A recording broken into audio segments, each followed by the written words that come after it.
ഇന്നൊരു തട്ടിക്കൂട്ട് ചൂര മുളക് കറിയാണ് കേട്ടോ വെക്കുന്നത്. അപ്പം നമ്മൾ ആദ്യം ചട്ടിയൊക്കെ അടുപ്പത്ത് വെച്ച് കൊടുത്തിട്ടുണ്ട്. എണ്ണ ഒഴിച്ചു. എണ്ണ ചൂടായപ്പോഴത്തേക്ക് കുറച്ച് ഉലുവയും കടുവൊക്കെ ഇട്ട് കൊടുത്തു. ഞാൻ എല്ലാ കറിയും കടുക് പൊട്ടിക്കാറുണ്ട്. എനിക്കത് കടുക് വറുത്തൊഴിക്കുന്നത് നിർബന്ധമാണ് കേട്ടോ. അപ്പോൾ കടുകൊക്കെ ഒന്ന് പൊട്ടിയതിന് ശേഷം നമ്മൾ ഇഞ്ചി വെളുത്തുള്ളി ഞാനൊരു 2-3 ചെറുള്ളിയും കൂടി ഇട്ടിട്ടുണ്ട്. ഇപ്പം ചെറുള്ളിയൊന്നും ഇട്ടില്ലെങ്കിലും കുഴപ്പമില്ല, നമ്മുടെ വീട്ടിലുള്ള സാധനമൊക്കെ വെച്ച് വെക്കുന്നതാണല്ലോ തട്ടിക്കൂട്ട് മീൻ കറി. അപ്പം വിഷയത്തിൽ തന്നെ മാറി. അപ്പം ഈ ഇഞ്ചി വെളുത്തുള്ളിയൊക്കെ ഒന്ന് വാടിയതിന് ശേഷം നമ്മൾ തക്കാളി ഇട്ട് കൊടുത്തു. തക്കാളി ഒന്ന് വാടിയതിന് ശേഷം നമ്മൾ മുളക് പൊടി, മല്ലിപ്പൊടി, മഞ്ഞൾപ്പൊടിയൊക്കെ ഇട്ട് കൊടുത്തു. ഇതിനൊന്നൊരു കണക്കില്ല, ഏകദേശ ധാരണ വെച്ചൊക്കെ അങ്ങ് ഇടുന്നതാണ് കേട്ടോ.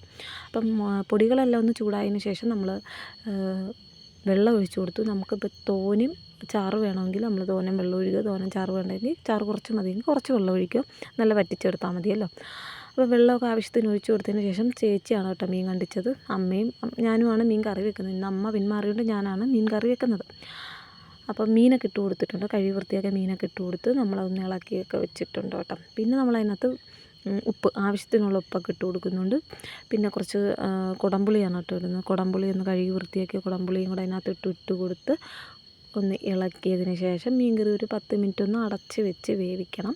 അപ്പോഴത്തേക്കും നമ്മുടെ മീൻകറി സെറ്റായിട്ടുണ്ട്. തട്ടിക്കൂട്ട് മീൻകറി ആണെങ്കിൽ നല്ല കിടുപ്പ് മീൻകറി ആയിട്ടുണ്ട് കേട്ടോ.